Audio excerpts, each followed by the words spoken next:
5월 1일 월요일입니다. 오늘은 로마서 8장 1절부터 11절까지 말씀입니다. 생명의 성령의 법과 죄와 사망의 법. 생명의 성령의 법과 죄와 사망의 법. 이 로마서 8장은 굉장히 중요한 장이에요. 아마 이 로마서 전체에서 제일 중요한 장을 하나 뽑으라고 그러면 이 8장을 뽑을 수 있을 것이고, 저는 개인적으로 성경 전체 중에서 가장 핵심적인 장을 꼽으라 그러면 로마서 8장을 꼽고 싶어요.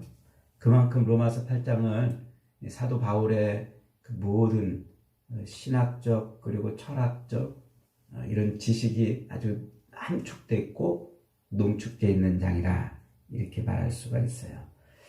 우리가 지난 금요일에 요 8장 말씀을 가지고 한번 8장 전체를 훑어봤잖아요. 그 제목이 뭐였습니까? 그 제목만 기억해도 성공한 건데 제목이 기억이 잘 안 나면 안 됩니다. 그래서 제가 제목을 좀 특이하게 잡았어요. 아직도 배꼽으로 사십니까? 잊어버리지 말라고 배꼽티 얘기도 하고 그랬잖아요. 그러니까 배꼽은 뭐예요? 배꼽은 엄마 뱃속에 있을 때 엄마와 연결이 되어 있는 그 탯줄의 흔적이에요.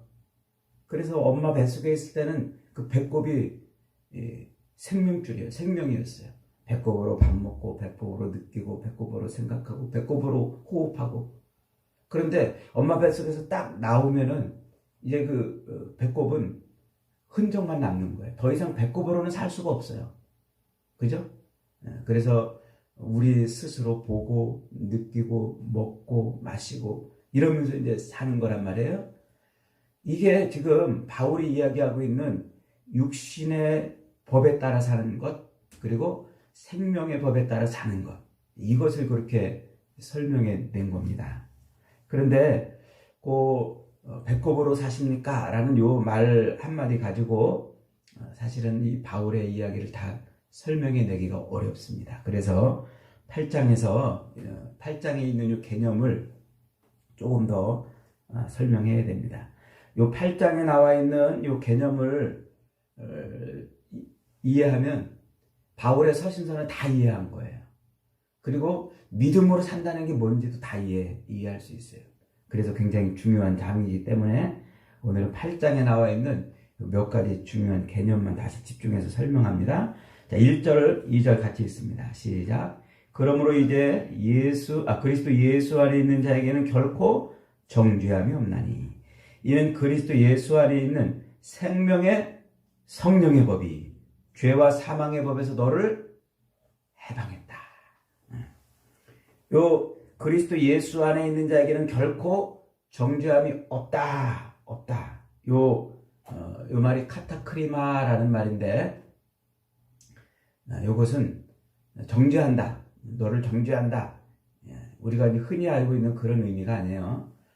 이제 예를 들어 재판장에서 판사가 이제 정죄하잖아요. 죄를 정해주잖아요. 너 5년형, 너 10년형. 이렇게 죄를 정해주는 것, 판결을 내리는 것, 그것을 정죄한다 이렇게 생각하는데, 지금 여기서 정죄한다 카타크리마라는 말은 그것보다는 좀 더 명확한 의미가 있어요. 그게 뭐냐면 하나님이 창세기 2장 17절에서 선악을 알게 하는 나무 열매를 먹지 말라, 먹으면 반드시 죽으리라 그랬잖아요. 반드시 죽으리라. 그래서 아담과 하와가 그것을 따먹고 어떻게 했어요? 죽어버렸잖아요. 그 상태, 죽은 상태. 하나님의 법을 어겨서 하나님이 그 법에다가 걸어 놓으셨던 죄를 정해놓은 그 상태가 돼버린 것. 그것을 정죄라 이렇게 말해요. 그래서 어떤 상태가 되어져 있는 것. 그것을 정죄라 이렇게 말해요. 그러니까 지금 바울은 그리스도 예수 안에 있는 자에게는 결코 정죄함이 없다 그러잖아요. 그러니까 죄에서 죽은 상태, 그게 정죄라고 그랬잖아요. 그 죄에서 죽은 상태가 안 된 거예요. 벗어난 거예요. 해방된 거예요.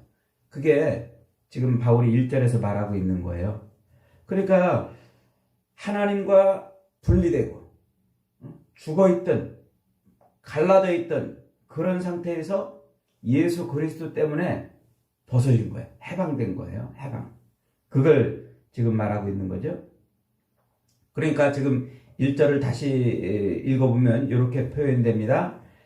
그리스도 예수 안에 있는 자에게는 죄에서 벗어났다 이 말이에요. 그리스도 예수 안에 있는. 그리스도 예수 안에 있다는 게 뭐예요? 예수 안에 있다는 말. 이 말이 굉장히 중요한 말이에요. 예수 안에 있다는 말. 이제 그것을 우리가 흔히 그냥 일반적으로 말할 때 예수 믿습니다. 예수님을 나의 구주로 영접합니다. 예수님이 나의 구세주임을 믿습니다.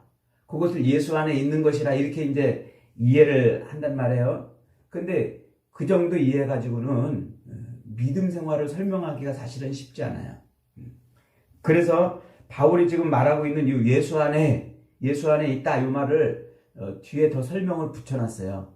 근데 우리말 성경에는 그 뒤에 원어에 더 붙여져 있는 그 부분을 똑 떼고서 설명을 안 해놔요. 번역을 안 해놨어요. 이게 아쉬운 부분인데 거기 뭐라고 번역이 뒷말이 더 붙어 있냐면 예수 안에 있는 자, 예수 안에 있는 자, 그리스도 예수 안에 있는 자, 요 뒤에 헬라어 뭐가 더 붙어 있냐면은 이런 말이 붙어 있어요. 메 카타 사르카 페리파투신 알라 카타 푸니마 이렇게 요 말이 붙어 있어요. 무슨 말인지 잘 모르겠죠? 예. 메 카타 사르카 페리파투신 알라 카타 파누마 이렇게. 예. 그러니까 이게 뭐냐면 육신을 따라 행하지 않고 영을 따라 행하는 자 요 말이에요. 근데 예수 안에 있다는 게 뭐예요? 예수 안에 있는 거. 그 예수 안에 있다라는 그 말 뒤에 헬라어로 그걸 꾸며주는 말이 붙어 있는데 우리말 성경은 이걸 똑 떼어놨단 말이에요. 그러니까 요 예수 안에 있다는 게 무슨 뜻이냐면 정확하게 바울이 뭐라고 말하냐면 육신을 따라 행하지 않고 영을 따라 행하는 자. 그 예수 안에 있는 게 뭐예요? 육신을 따르지 않고 영을 따르는 것을 예수 안에 있다 이렇게 말한단 말이에요. 그 말이 육에 속하지 않고 영에 속했다. 육에 속하지 않고 영에 속했다. 그러니까 우리가 당신 예수 안에 있습니까? 이렇게 물어볼 때 그 말이 예수 믿습니까? 이 말하고 똑같은 말이란 말이에요. 근데 그 말의 그 의미 속에는 무슨 의미가 담겨져 있냐면 육을 따르지 않고 뭐를 따른다고요? 영을 따르는 것. 이 말을 이제 다시 바꿔봅니다. 당신 예수 믿습니까? 이 말은 당신 육을 따르지 않고 영을 따릅니까? 이 말이란 말이에요. 예수 믿으십니까? 그 말이 뭐라고요? 육을 따르지 않고 영을 따릅니까? 이 말이란 말이에요. 이제 당신 예수 믿으십니까? 이 말을 그렇게 바꿔서 사람들한테 해보세요. 당신 예수 믿으십니까? 뭐 다른 사람한테 할 필요가 뭐가 있어요? 나한테 해보면 되죠. 한번 자기 스스로에게 물어보세요. 당신 예수 믿으십니까? 그 말이 뭐라고요? 너 지금 육을 따르고 있냐 영을 따르고 있냐 이 말이에요. 바울이 그거를 지금 말하고 있는 거예요. 자 4절 그 말이 이제 4절이에요. 4절 다시 한번 읽어봅니다. 4절 시작. 육신을 따르지 않고 그 영을 따라 행하는 우리에게. 그게 지금 그 말이에요. 예수 안에 있는 자에게 그 말이나 육신을 따르지 않고 그 영을 따르고 있는 자에게 라는 말이에요. 그 사람에게 뭐가 이루어지게 한다고요? 율법의 요구가 이루어지게 한다 그랬어요. 율법의 요구. 이게 놀라운 말이에요. 그러니까 지금 바울이 예수 안에 있는 자는 율법의 요구를 이룰 수 있다는 거예요.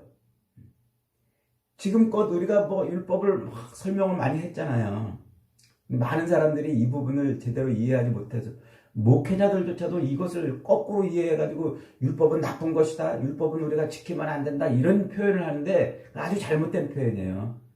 바울의 지금 복음을 거꾸로 해석해요. 그러면서도 다시 또 뭐라고 하냐면 신앙생활 할 때 어떤 종교적 계명이나 또 윤리 도덕적인 어떤 계명을 지켜야 되는 것으로 자꾸 설명하고 있단 말이에요. 이건 아주 복음을 뒤집어서 설명하는 거예요. 자, 다시 설명합니다. 4절 보세요. 육신을 따르지 않고 그 영을 따르는 자. 그게 뭐예요? 예수 안에 있는 자라고 그랬죠? 예수 안에 있는 자. 예수 믿는 자에게는 이제 뭐를 이루게 한다고요? 율법이 요구하는 바를 이루게 하신단 말이에요. 예수 믿는 사람에게는 이제 하나님이 뭐 하신다고요? 율법이 우리에게 요구하는 그 요구를 이루게 하신다 이 말이에요 지금. 그러니까 이 예수 믿는 우리, 예수 믿는다는 우리, 그것은 곧 육을 따르지 않고 영을 따르는 것인데, 그 육을 따르지 않고 영을 따르는 자에게 율법이 원한 것을 하게 한단 말이에요. 자, 그럼 이게 뭔가? 육을 따르지 않고 영을 따르는 자, 이게 뭔가 도대체? 그 말의 뜻을 이해하려면 앞에 우리가 7장을 다시 봐야 돼요. 요 말을 이해하면요, 육을 따르지 않고 영을 따른다 요 말을 이해하면 오늘 본문 11절까지 다 이해하고 8장을 다 이해해요. 그리고 바울의 복음 서신서를 다 이해할 수 있어요. 그리고 바울이 서신서에서 그리스도인이 믿음으로 산다라고 설명하는 걸 다 이해할 수 있어요. 그래서 제가 지금 공들여 가지고 반복해서 설명하는 겁니다. 자, 7장 14절로 한번 가봅니다. 7장 14절에 가면은 이렇게 설명하고 있어요. 같이 있습니다. 시작. 우리가 율법은 신령한 줄 알거니와 나는 육신에 속하여 죄 아래 팔렸도다. 율법은 뭐 한다고요? 신령하다. 이 번역이 잘못됐어요. 신령한이라고 번역하면 안 돼요. 신령한이라고 번역해 놓으니까 뭔가 상당히 좀 뭔가 신령스러운 그런 것처럼 이해를 하는데 그런 의미가 아니고, 율법은 신령한 줄 알거니와 라는 말에서 그 신령한이라는 말이 영에 속한 줄 알거니와 이 말이에요. 그러니까 지금 바울이 뭐라고 그러는 거예요? 율법을 어디에 속했다고요? 율법은 영에 속해 있단 말이에요. 자기는 어디에 속해 있고요? 자기는 육에 속해 있고요. 율법은 영에 속한 거란 말이에요. 영에 속한 거. 그리고 자기는 육에 속했다 이 말이에요. 자, 그 의미를 다시 살려서 7장 14절을 다시 번역해보면 이렇게 돼요. 우리가 율법은 영에 속한 줄을 알지만 나는 육신에 속하여 죄 아래 팔렸도다 이 말이에요. 죄 아래 팔렸다. 죄 아래 팔렸다. 죄에게 팔렸다는 말이에요. 죄에게 팔렸다. 죄에게 팔렸으면 주인이 누구예요? 죄가 주인이란 말이에요. 노예가 지금 노예가 주인한테 팔렸다는 것을 말하는 거예요. 그리고 바울은 지금 어디에 팔렸다고요? 죄에게 팔렸단 말이에요. 그래서 죄가 주인이에요. 바울의 주인이 죄라고 말하는 거예요. 아담의 타락 이후로 태어나는 모든 인생의 주인이 누구라고요? 죄란 말이에요. 그래서 죄가 왕 노릇하는 거고, 죄가 주인 노릇하고, 죄가 시키는 대로 너 이렇게 해 저렇게 해, 그러면 죄가 시키는 대로 살아오는 인생이란 말이에요. 근데 율법은 어디에 속했다고요? 영에 속해 있다고요. 영. 그러니까 바울은 우리가 잘 알듯이 평생 뭐한 사람이에요? 율법을 지킨 사람이잖아요. 바울만큼 그 율법을 통달하고 율법을 잘 알고 율법을 열심히 지키려고 했던 사람이 또 어디 있겠습니까? 그는 열심히 율법을 지키려고 그랬는데 그 율법이 어디에 속했었다고요? 영에 속해 있었고, 자기는 어디에 속해 있다고요? 죄에 속해 있단 말이에요. 죄의 종으로 육에 속해 있단 말이에요. 그러니까 지금 바울이 평생 동안 열심히 다메섹도상에서 예수 그리스도를 만나기 전까지만 해도 열심히 율법을 지켰는데, 그 율법을 지키려고 몸부림치면 칠수록 어떻게 됐다는 거예요? 죄로 더 빨려 들어갔다는 말이에요. 죄로. 지금까지 바울이 설명한 이 죄의 개념이 뭐였어요? 죄를 무슨 단어로 설명했죠? 하마르티아라고 설명했다고 그랬잖아요. 하마르티아. 그 말은 어떤 때 쓰는 말이라고 그랬어요? 화살이 관역 한가운데 팍 꽂혀야 되는데 엉뚱한데 빗나가서 꽂히는 걸 하마르티아 그런다고 그랬죠? 그러니까 그 하나님에게 꽂혀야 되는데 엉뚱하게 꽂힌 상태를 죄라고 설명한다고 그랬어요. 그리고 바울이 지금 열심히 율법을 지키고 하나님에게 꽂히려고, 하나님께 다가가려고, 하나님과 동행하려고 이렇게 몸부림치면서 뭘 지켰다고요? 613개나 되는 율법의 조항들을 열심히 지켜왔는데, 알고 보니까 그렇게 열심히 율법을 지키면 지킬수록 자기는 어디에 빨려 들어갔다고요? 죄에 빨려 들어갔다고요. 죄에. 그게 율법이 영에 속해 있고 자기는 육신에 속해 있기 때문에 몸부림치고 율법을 지키면 지킬수록 어디 갔다고요? 죄에 갔다고요.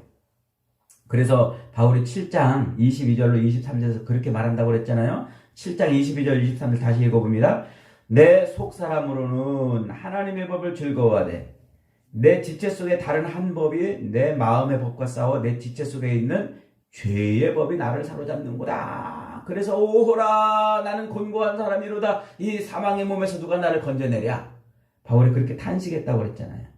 곤고하다 이 말은 늪에 빠져있다 이 말이라고 그랬죠. 허부적거리면 허부적거릴수록 더 수렁으로 빠져드는 거예요. 율법을 지키려고 몸부림치면 칠수록 더욱더 죄에 빠져드는 것입니다. 그래서 바울이 이 죽을 몸, 육의 몸에 사망의 몸에 붙들려서 죄의 종으로 살아가고 있다는 거예요. 그런데 지금 하나님이 어떻게 했다고요? 예수를 믿는 그 믿음 하나 보시고 그 사망에 빠져서 허부적거리고 있는 우리를 어떻게 했다고요? 건져냈단 말이에요.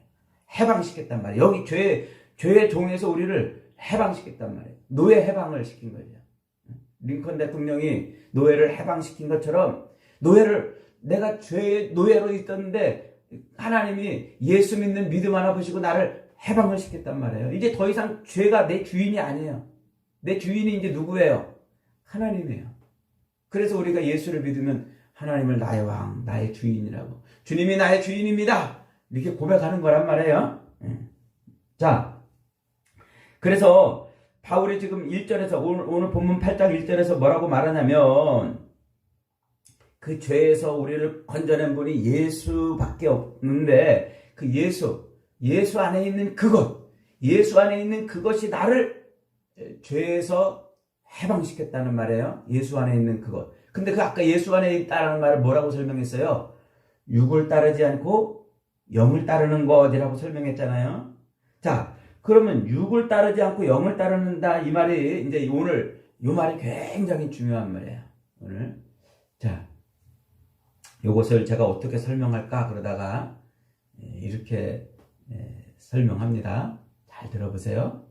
하나님이 우리 인간을 만드실 때 우리 인간을 영과 혼과 육체 이렇게 세 구분을 가진 존재로 만들어놨어요. 영, 혼, 육체. 여기 철학적 개념인데 신학자들도 이 개념을 가지고서 뭐 인간이 영혼과 육체로 있다. 혹은 영과 혼과 육체로 있다. 뭐 2분설이다, 3분설이다, 아니다, 전인 일체설이다. 뭐 별의별 설이 많아요. 이게 다 논리적 설명이에요.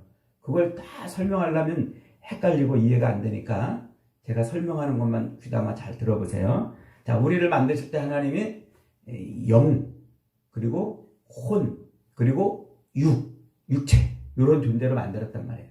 그 영이 뭐냐면 영이신 하나님과 교제하고 교통할 수 있는 하나님의 성품을 넣어놓은 거예요. 창세기 1장 26절부터 28절에서 하나님이 우리의 형상을 따라 우리의 모양대로 우리가 사람을 만들자 할 때 그 말이에요.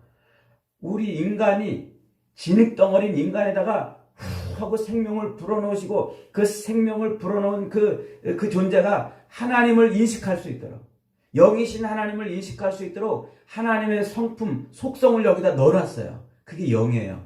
그래서 그 하나님의 속성, 그 성품이 있기 때문에 우리가 신을 의식하는 거예요.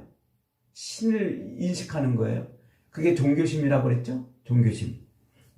그리고 켈빈의 말대로 그게 우리 안에 종교심이 있는 거예요.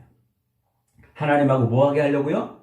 교제하고 교통하고 신이 있다는 것. 아, 신이 있구나. 신이 우리를 지은 존재구나. 그 우리가 신을 경외해야 되겠구나 하는 그 마음이 솟구치도록 영 안에다가 그걸 넣어놓으셨단 말이에요. 영 안에다. 그래서 인간이 영이 있는 존재이기 때문에 신을 예배하고 하는 거예요. 그럼 혼은 뭘까요?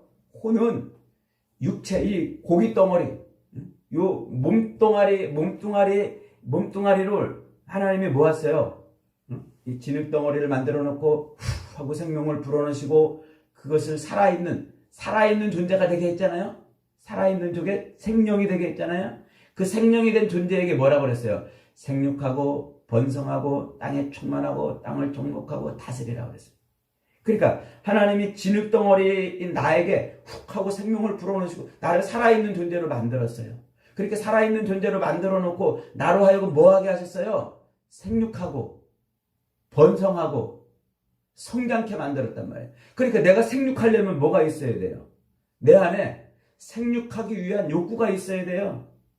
생육하기 위한 내 이 몸뚱아리가 성장하기 위한 욕구, 생육하기 위한 욕구, 식욕이 있어야 되고 성욕이 있어야 되고 명예욕이 있어야 되고 이런 욕구들이 내 안에 있어야 돼요. 그게 혼이에요. 혼. 이 육체를 가지고 있는 모든 존재에게 다 있어요. 짐승에게도 있어요. 저 길거리 다니는 개에게도 있고 동물원의 원숭이들도 있어요. 그래서 생육하고 번성하는 거예요. 육체를 가진 존재가. 이 식물에게도 있고 저 나무에게도 있고 풀에도 있고 저 기어다니는 벌레에도 그 욕구가 다 있는 거예요. 무슨 욕구? 생육하고 번성하는 욕구. 이게 혼이란 말이에요. 혼. 그런데 짐승에게는 뭐가 없어요? 영이 없어요. 영. 그래서 짐승은 하나님을 알지 못하는 거죠. 집에서 백날 키운 그 개가 우리가 기도한다고 따라 기도하는 거 봤어요? 동물원의 원숭이들이 모여가지고 하나님이 계신가 보다 우리 다 같이 통성기도 합시다. 이런 적 본 적이 있냔 말이에요. 짐승에게는 없어요.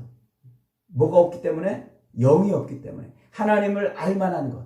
하나님과 교제하고 교통할 수 있는 바로 그것이 없기 때문에 혼만 있기 때문에 그저 먹을 것, 마실 것, 입을 것에 집착해서 생육하고 번성하는 삶만 산단 말이에요. 그런데 우리 인간에게는 뭐가 있어요? 혼만 있는 게 아니라 영도 넣어놓으셨단 말이에요. 하나님이 영도. 그래서 우리는 인간은 생육하고 번성하는 삶을 살면서도 동시에 하나님을 경외하며 사는 거예요. 하나님을 경외하는 거. 하나님과 교제하고 교통하며 사는 거예요. 이게 영의 법이고 이게 육의 법입니다. 하나님이 에덴 동산에 아담과 하와를 만들어 놓으시고 창세기 2장 17절에서 요걸 따먹지 말아라. 내가 너의 주인이다. 내가 너의 통치자다. 잊어버리지 말라고 딱 세우는 그게 영의 법이에요. 그게 뭐라고요? 그게 율법이란 말이에요. 그래서 율법이 영에 속했다는 거예요. 그게 율법이 곧 하는 기능이 뭐라고요? 하나님을 인식하게 하고 하나님을 깨닫게 하고 하나님을 경외하게 만드는 거란 말이에요. 그래서 창세기 에덴 동산에서 아담과 하와가 동산 중앙에 딱 서 있는 그 생명나무와 선악을 알게 하는 나무를 보면서 하나님이 내 인생의 주인이구나. 나를 창조하신 분이구나. 요걸 알고 그 법에 따라서 하나님을 경외하고 예배하며 살았어야 되는 거죠. 근데 이 아담과 하와가 누구의 미혹을 받아서? 뱀의 미혹을 받아서 이 법을 버린 거예요. 그 대신 무슨 법을 따라 살아요? 육의 법. 생육하고 번성하는 데 집중하는 법. 그 법을 따라 사는 거예요. 그러니까 아담과 하와가 이게 뱀이 와가지고 뭐라고 유혹해요? 야, 너 정말 저거 하나님이 따먹지 말라고 그러더냐? 저거 정말 건들지도 말라고 그러더냐? 그러니까 그런 유혹을 하니까 아담과 하와가 그걸 보니까 어떻게 보였어요? 먹음직하고 보암직하고 지혜롭게 할 만큼 탐스럽게 했다. 그게 육의 법이에요. 이 생명의 성육하고 번성하는 법. 그래서 그 아담과 하와가 뱀의 유혹으로 하나님의 법인 이 영의 법을 걷어차버리고 육의 법에 집중하는 삶을 살게 됐다는 거예요. 이게 타락이에요. 이게 죄고 이게 범죄고. 그래서 생육하고 번성하는 이 육신의 법, 먹고 사는 데만 급급해 사는 이 법이 곧 육신의 법이고 이게 죄의 길이고 이게 하나님의 영의 법이 아닌 육신의 법이란 말이에요. 이 개념이 머릿속에 들어오면 다 된 거예요. 다 된 거. 그래서 하나님이 하나님과 교제하고 교통하는 이 영의 법을 걷어차버린 그 아담의 이후로 태어난 인생들을 구원하시기 위해서 누구를 보내신다고요? 예수를 보내신단 말이에요. 하나님의 아들 예수를 십자가에 매달아 죽이시는, 그래서 그 예수를 보내시려고 역사의 그 경륜 속에서 십자가를 세우시잖아요. 그래서 그 예수가 왔어요. 예수가 오자 누가 예수에게 와서 제일 먼저 시험을 합니까? 마귀가. 마태복음 4장에서 그래서 마귀가 예수님을 시험하잖아요. 와가지고 뭘로 시험합니까?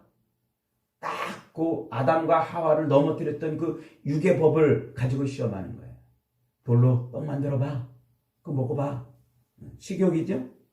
또 성전 꼭대기에 올라서 내려봐. 그러면 천사가 와서 너를 탁 밟아쳐줘서 네가 하나님의 아들인 것을 증명해 줄 거야. 명예욕이죠. 산 꼭대기에 올라가서 나한테 한 번만 절해. 이거 묻은 거 다 줄게. 소유욕이죠. 육신의 법이란 말이에요. 그게 식욕이든 성욕이든 명예욕이든 이게 이 땅에서 생육하고 번성하기 위한 그런 법, 그 법을 가지고 마귀가 역시 똑같이 아담을 넘어뜨렸을 때와 똑같은 방법으로 예수님을 공격했는데 예수님이 어떻게 했어요? 사탄아 물러가라. 사탄아 물러가라. 그 법, 육신의 법을 따르라고 요구하고 이 육신의 법을 따르라고 우리를 꼬드기는 그 마귀를 쳐서 멸한 거예요. 쳐서 멸한. 이게 예수님의 십자가 죽으심과 부활로 이뤄낸 거예요. 베드로가 예수님이 십자가 짊어진다니까 아이고 주님 그러시면 안 됩니다. 안 됩니다. 그러니까 예수님이 뭐라고 그러셔요? 이러면 네가 지금 하나님의 일을 생각하지 않고 사람의 일을 생각하는구나. 이 육신의 법, 육신의 일이 그게 그저 먹을 것, 마실 것, 입을 것, 생육하고 번성하는 여기에 집착하는 거란 말이에요. 여기에 집착하는 거. 바울이 지금 그 얘기를 하고 있는 거예요. 이게 머릿속에 들어오면 8장이 다 이해가 되고 로마서가 다 이해가 되는 거예요. 그러니까 우리 신앙생활이라는 게 뭐예요? 결국 우리가 예수를 믿는 거잖아요. 예수를 믿는 게 뭐라고 그랬어요? 육을 따르지 않고 영을 따르는 거라고 그랬잖아요. 그 예수 믿는 게 뭐라는 거예요? 영을 따라 사는 거예요. 먹을 것, 마실 것, 입을 것에 집착해가지고 막 거기서 끌려다니고 마귀가 늘 우리를 그걸 가지고 염려하게 하고 걱정하게 하고 두려워하게 해서 거기에 매달려서 코 끌려가듯 노예 생활하듯 종노릇 하듯 끌려가게 하는 그 생활을 끝내는 거. 그게 그리스도 예수 안에서 죄의 법에서 해방됐다는 거예요. 이제 더 이상 우리는 그 육의 법에 부풀려 살고 있는 존재가 아니라는 거예요. 아니라는 거. 그 대신 무슨 법? 무슨 법? 하나님과 교제하고 교통하고 하나님을 나의 왕이요 주인이요 창조주로 고백하고 예배하고 경외하는 삶. 그 영의 법에 따라 사는 것이 그것이 그리스도인이고 그것이 신앙생활이고 그것이 예수 안에 있는 것이고 그것이 예수 믿는 거란 말이에요. 예수 믿는 거. 바울은 지금 우리가 아담의 타락 이후에 인간의 출생 방법으로 태어난 그 생육하고 번성하는 방법으로 태어난 모든 인생들이 그 육의 법에 붙들려가지고 살고 있는데 그래서 하나님의 영의 법을 잃어버렸는데 아담이 그 법을 걷어참으로 영의 법을 잃어버렸는데 지금 하나님이 어떻게 했다고요? 예수님을 이 땅에 보내셔서 그 영의 법을 회복시켜 주셨단 말이에요. 영의 법을. 그래서 우리는 영의 법을 따라 사는 존재가 됐다는 거죠. 3절입니다. 3절 4절 있습니다. 시작. 율법이 육신으로 말미암아 연약하여 할 수 없는 그것을 하나님은 하시나니 곧 죄로 말미암아 자기 아들을 죄 있는 육신의 모양으로 보내어 육신의 죄를 정하사 육신을 따르지 않고 그 영을 따라 행하는 우리에게 율법의 요구가 이루어지게 하려 하심이라. 율법이 육신으로 말미암아 연약하여 할 수 없는 그것을 누가 하신다고요? 하나님은 하신다. 곧 죄로 말미암아 자기 아들을 죄 있는 육신의 모양으로 보냈단 말이에요. 그래서 육신의 죄를 정했다. 이 정했다는 말이 지정했다 이 말이 아니고 아까 1절에서 말하는 정한 하나님이 선언한 대로 되게 한 그런 상태가 됐다는 말이죠. 그러니까 1절에서는 먹지 말아라 그러니까 그걸 먹었으니까 죽어버렸단 말이에요. 근데 지금은 하나님이 아들을 여기서 보내서 아들을 믿는 그 믿음 가지고 살리는 그것대로 되게 했다 이 말이에요. 되게 했다. 그러니까 이 땅에 예수를 보내고 그 예수를 믿는 자를 죄에서 건지시는 상태가 되게 했다. 죄의 종에서 해방시키는 상태가 되게 했다. 그 말이죠. 그 말은 4절 육신을 따르지 않고 영을 따라 행하는 우리에게 율법의 요구가 이루어지게 하려 함이라. 육신이라는 말이 여기서 사르크라고 그러는데 아까 그 말은 그 혼이에요. 이 땅에서 생육하고 번성하는 그 법을 따라 사는 그 혼, 그 육신이라는 말이에요. 이 몸뚱아리가 아니고 몸뚱아리를 생육하고 번성시키기 위한 그 혼, 그것을 사르크라고 지금 말하는데 그게 육신의 법, 육의 법이에요. 그 육체를 성장시키는 그 법, 그 법에서 뭐 했다고요? 이제 해방시켜서 영을 따르는 우리에게 뭐가 이루어지게? 율법의 요구가 이루어지게 했다 그랬대. 율법이 뭐라고 그랬어요? 바울이 앞에서 율법을 뭐라고 설명했어요? 노모스라고 말했다고 그랬잖아요. 하나님이 야 내가 너의 주인이야. 나를 잊어버리지 마. 내가 이곳의 창조주 주인이야. 그래서 아담과 하와를 그렇게 살게 하려고 생명나무와 선악을 알게 하고 동산 중앙에 세워 늘 그걸 보게 했다고 그랬잖아요. 그게 율법이란 말이에요. 시내산 밑에서 이스라엘 백성들에게 주신 것은 그 613개의 계명을 추려가지고 그걸 열심히 지키라고 주신 것이 아니라 너의 통치자, 너희의 왕이 나다. 내가 너희를 통치하고 너희의 왕이 된다는 것을 잊어버리지 말라고 주신 게라고 그랬잖아요. 그런데 유대인들이 어떻게 했다고요? 그걸 오해해가지고 613개의 계명을 추려내가지고 그걸 열심히 지키면은 하나님 앞에 의롭게 사는 것인 줄 알고 지켰다는 거죠. 그게 아니고 율법의 원래 이유, 원래 목적은 뭐였어요? 하나님을 경외하고 하나님을 예배하고 하나님 앞에 온전하게 살게 만드시는 그 법을 아담과 하와가 버렸는데 그래서 육신의 법을 따라 살았는데 이제 어떻게 했다고요? 하나님이 다시 그 법을 회복시켜 주셨다고요. 그 율법의 요구를 하나님을 경외하고 예배하고 하나님을 온전히 섬기면서 하는 그 요구를 이루게 하셨다. 그 말이에요, 지금. 그 말. 다시 4절 봅니다. 육신을 따르지 않고 그 영을 따라 행하는 우리에게 율법의 요구가 이루어지게 하려 하심이라. 그 율법이 요구하시는 바, 창조주 하나님을 기억하고 그분이 우리 인생의 주인인 것을, 내 삶의 모든 통치자인 것을 기억하고 사는 삶을 살도록 만들어 놓으셨다고요. 만들어 놓으셨다고. 누가? 하나님이.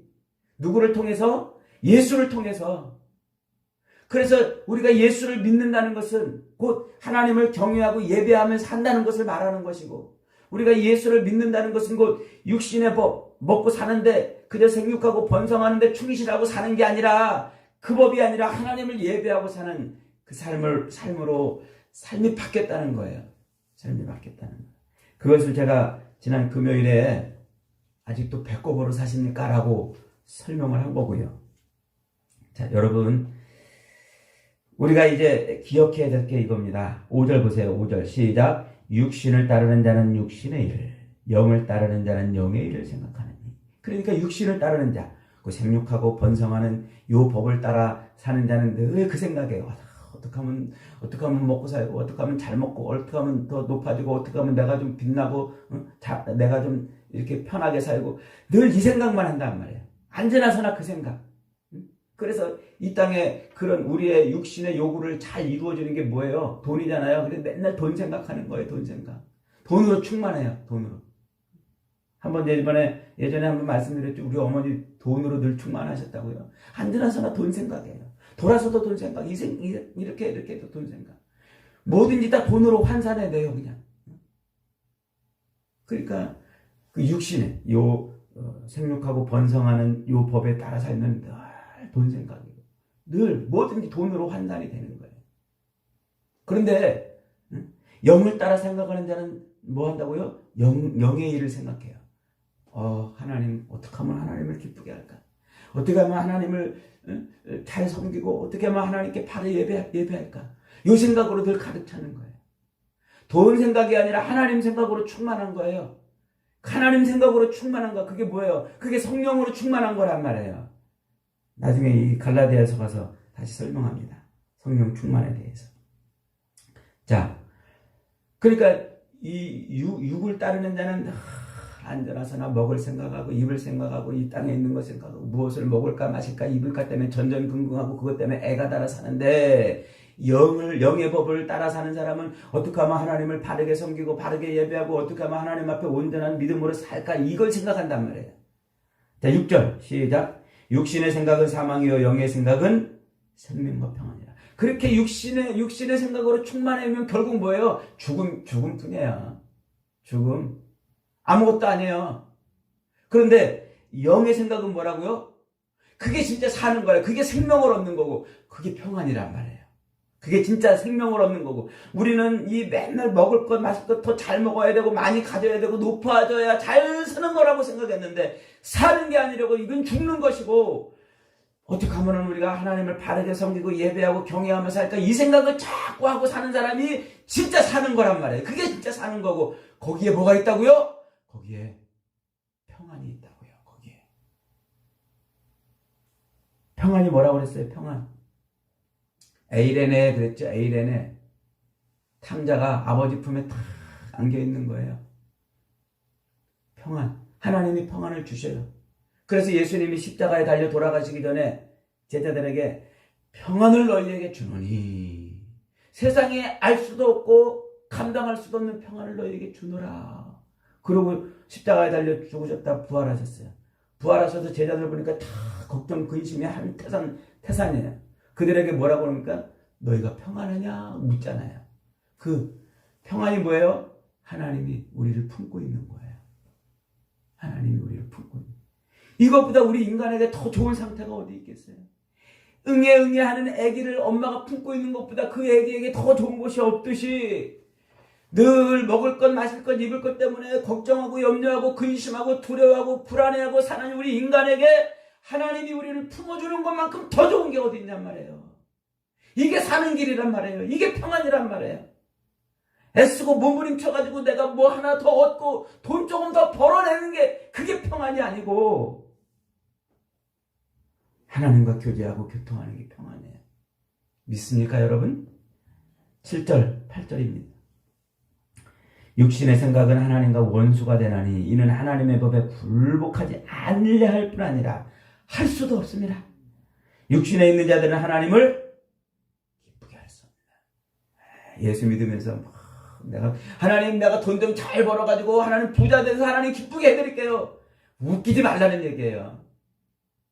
하나님 저한테 좀 재물 좀 많이 주세요. 나 부자가 되게 해주세요. 내가 바라는 거 원하는 거 이루어주세요. 나 하나님 잘 섬기겠습니다.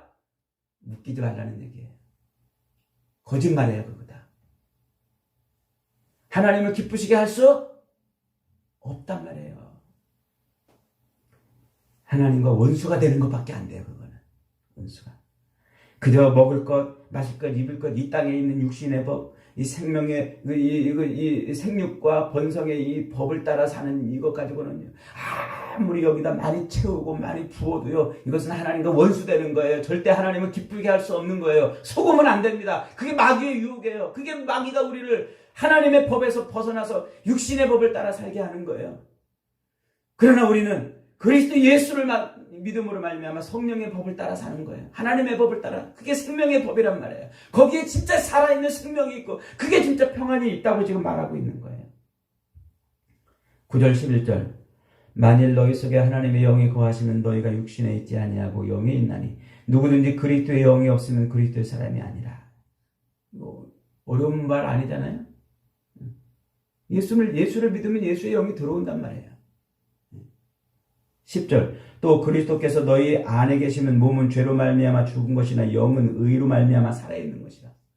몸, 여기서 말하는 몸은 사르크가 아니고 아까 말한 그 유괴법인 사르크가 아니고 소마, 이 몸뚱아리 말하는 거예요. 이 몸뚱아리는 죽을 것이라도 우리 영은 뭐라고요? 영은 하나님의 의로 말미암아 살리라 그래요. 그 의가 뭐라고 그랬어요? 디카이오 시네 아까 1장 17절에서 복음에는 하나님의 의가 나타났으니 그랬잖아요. 하나님의 경륜이란 말이에요. 역사의 수레바퀴를 굴려가면서 예수 그리스도의 십자가를 세우신 그 하나님의 놀라우신 섬세하신 그 경륜 때문에 우리가 산단 말이에요. 하나님은 지금도 살아계셔서 역사의 수레바퀴를 굴려가시면서 예수 믿는 자, 그 십자가를 믿는 자, 그 자를 하나님이 어떻게 하신다고요? 주물럭 가시면서 그에게 생명을 주고 그에게 하나님이 평안을 주신단 말이에요. 11절 읽습니다.